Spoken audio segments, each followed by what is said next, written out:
Salve, salve rapaziada, beleza? Bora para mais um vídeo aqui no nosso canal. Infelizmente, o Wesley foi cortado da Copa do Mundo. Sofreu uma lesão na coxa, né? Grau 3, cara, que tristeza, mano. O Wesley que vem evoluindo tanto, mano. Bora ver aqui o que o VSR falou. Antes da gente ir pro vídeo, deixar os créditos e agradecimento ao canal da TNT Esportes. E eles vão falar sobre esse corte do Wesley. Vai falar também sobre o Ederson, né? O volante da Atalanta, que foi pro lugar do Wesley. E bora ver como que vai ficar essa seleção brasileira agora. Quem será que vai ser o titular na lateral direita? Será que vai ser o Ibanhas? Será que vai ser o Danilo? Eu acredito que seja o Ibanhas. Até mesmo porque eu acredito que o Danilo não consiga, não tenha ritmo para aguentar aí os 90 minutos. Bora pro vídeo, rapaziada. O Wesley está cortado da seleção brasileira e fora da disputa da Copa do Mundo.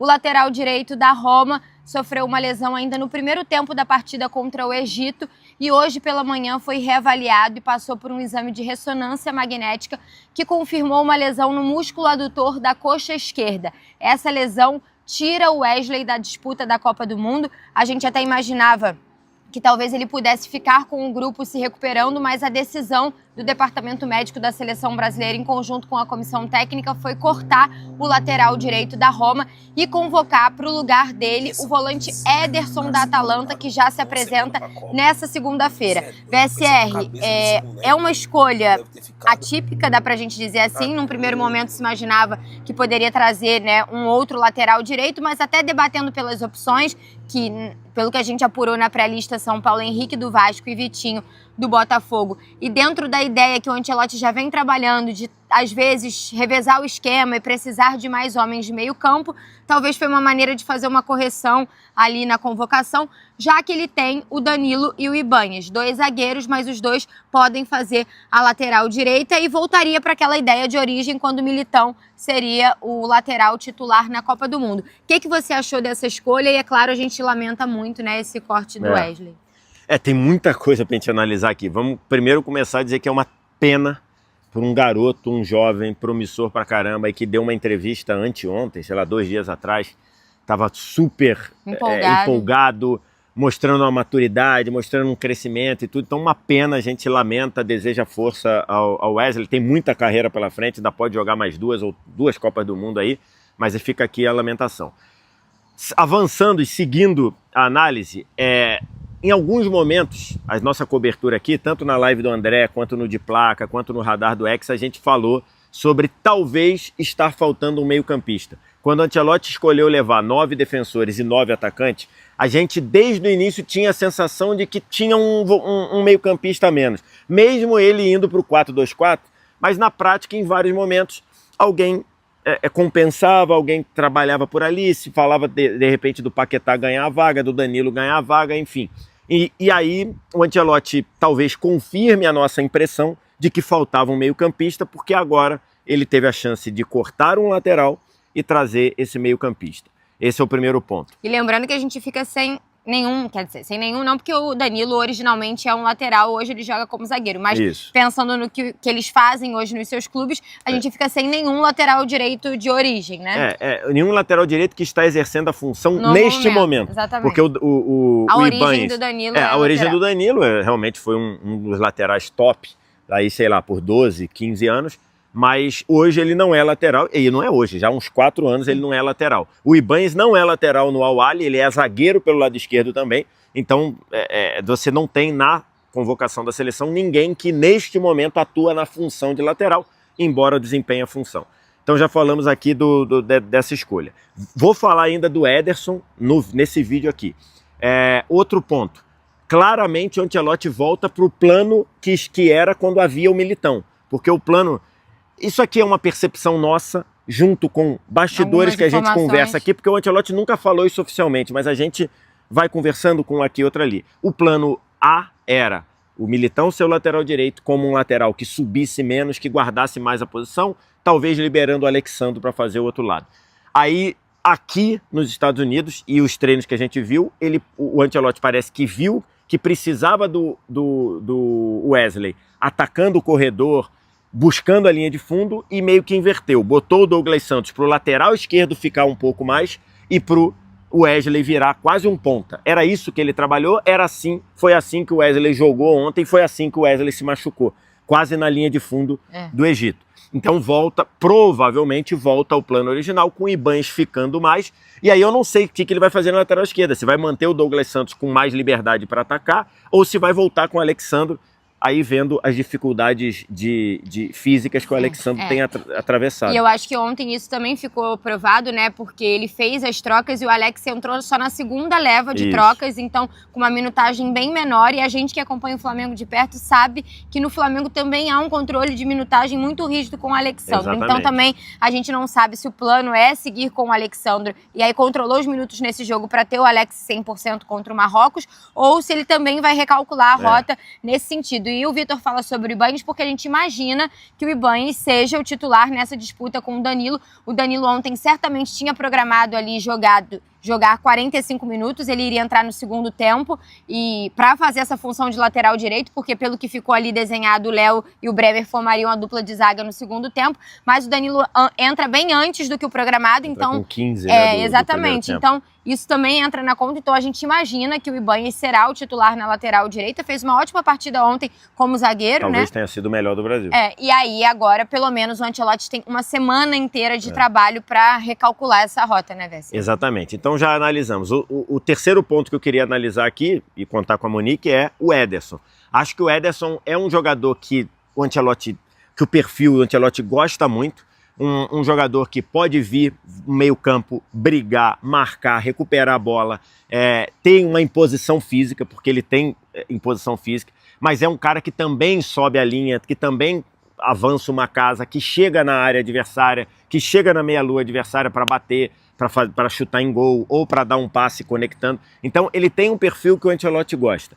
Acho que ainda não aconteceu também na seleção brasileira. Acho que o Ederson teve várias oportunidades em seleção. Você que acompanha todos os jogos, foi chamado várias vezes, já especialmente com o Dorival. Desde o Tite também, já tinha sido chamado pelo Tite, foi muito chamado com o Dorival, foi chamado vez ou outra com o Ancelotti, e acho que o Ancelotti se convenceu que ele precisava de um jogador para fazer de uma área a outra, para ajudar a marcar na área do Brasil e ter força para estar igual o Bruno Guimarães estava ontem, dando bote e chutando em gol para fazer o gol do Brasil. E pelo que eu sei, a comissão técnica como um todo tem uma ótima avaliação do Ederson. De todas as vezes que ele veio, ele deixou uma ótima impressão, então a avaliação era muito boa. Era um nome que esteve ali no radar nessa reta final, mas como a gente sabe, né, as escolhas eram restritas em termos de número de meio-campistas, mas o Ederson é um cara super bem avaliado pela comissão técnica da seleção. E que fez uma boa temporada, né, e tá... Segundo os rumores, sabe como é que é mercado de transferência, ele tem até que pegar um pouco mais leve, mas segundo rumores, deve se apresentar depois da Copa do Mundo ao Manchester United, dando o salto de campeonato italiano para a Premier League. E eu queria fechar, e aí queria que você tentasse me ajudar a entender como o Andrei saiu de um jogador convocado em todas as listas do Ancelotti para ficar fora dos 26, e agora, quando vem mais um meio-campista, não é o Andrei. Despencou na avaliação do Ancelotti, né? Eu acho que tem alguns pontos, né? Por tudo que eu conversei e apurei antes da gente chegar à lista dos 26, quando eu já trazia que provavelmente o Andrei ia ficar fora, a temporada ruim, a reta final de temporada muito ruim do Chelsea atrapalhou na conta, não só o Andrei como o João Pedro, atrapalhou os dois. Atrapalhou o Cole Palmer lá na Inglaterra, por exemplo. Exatamente. Mas, além disso, a avaliação no momento de seleção. E a última data FIFA também influenciou muito, né? Porque o Andrei foi titular no primeiro jogo contra a França, não fez um bom primeiro tempo, né? Foi muito burocrático. E aí o Danilo entra, e aí esse é mais um ingrediente que atrapalha. Né? Exatamente. Quando você compara um... Se você não tem um outro indo voando, você ainda pode, né? Tá todo mundo na mesma prateleira. Só que aí, um jogador que tá vindo de uma temporada ruim, numa reta final de temporada ruim no clube, com um momento ruim do clube, num grande teste, porque foram vários testes contra várias escolas, mas num grande teste, num Brasil e França, tendo a oportunidade de ser titular, porque o Bruno tava fora. Ele não entrega e ele sai no intervalo e entra um jogador totalmente novo no ambiente, que poderia ter uma pressão absurda, que era o Danilo, e entrega muito. Esse jogador é escolhido para ser titular na partida seguinte e continua entregando. Então acho que foi uma conjuntura de fatores, né? E ontem, quando começou a se especular quem seria levado. Quando a gente falou lá no Radar do Hexa os nomes dos laterais, eu até comentei com você. Eu acho que não vai lateral, eu acho que ele vai levar um meia ou um volante. Ou um zagueiro, ou alguém do meio campo. Isso, e aí, quando a gente começou a supor os nomes, o Andrei, o Andréas, teve gente falando Matheus Pereira, eu falei, talvez seja o Ederson, porque é um cara muito bem avaliado por eles e olhando para essas opções e dentro dessa análise que o Vitor trouxe, né, o Ederson é o cara que pode percorrer o caminho do meio campo todo, eu acho que a escolha foi baseada também nisso. E aí, fazendo um paralelo entre Andrei e Ederson, as características são muito diferentes, para além do momento teria um outro porquê, assim, da escolha. Eu só vejo isso, acho que o Andrei é um jogador com uma capacidade maior de controle, acho que o Ederson é uma capacidade maior de pressionar, de subir pressão.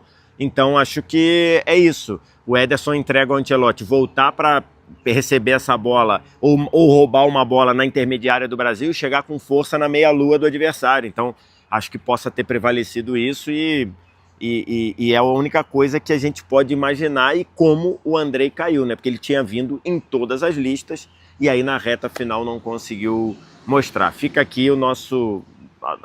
falando aqui pela TNT Esportes, que eu nem posso, mas vou tomar essa liberdade, fica aqui o desejo de força para o Wesley, que é um muito novo, muito promissor, e ninguém gosta de passar por isso, e fica aqui o desejo de força e que agora o Ederson possa contribuir com a seleção. Para quem ficou com a gente até o final desse vídeo, vale lembrar que a seleção brasileira só pode fazer as trocas dentro da lista de 55 nomes, né, que foi enviada para a FIFA, que são os jogadores inscritos. Com certeza vai ter gente aqui falando. Por que não chamou o Mateuzinho do Corinthians? Muita gente falando. Chamou o Rodinei.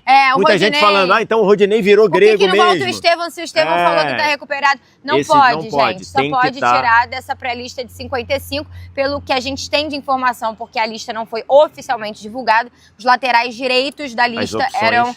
Paulo Henrique do Vasco, Vitinho do Botafogo, e aí o Ederson era uma das opções para o meio-campo e foi a escolha do Carlo Ancelotti. Então, a partir de amanhã o Ederson estará aqui, lembrando que amanhã tem toda a nossa programação nova de seleção brasileira, começando com a live do André Henning mais cedo, depois 8h30 a live do André Henning, dos convocados, 9h30 convocados, está aí na Espinosa na apresentação, eu, Marcelo Beckler e André nas análises, e logo na sequência, mais ou menos 11 horas, vem o de placa e Radar do Hexa ao longo da programação. Exatamente. Amanhã à tarde tem treino da Seleção Brasileira com o Radar do Hexa e provavelmente já com a presença do Ederson, e a gente vai estar lá para mostrar tudo para vocês. Beleza. Um beijo, se inscreve, até o próximo vídeo. Deixa o like e comenta aqui.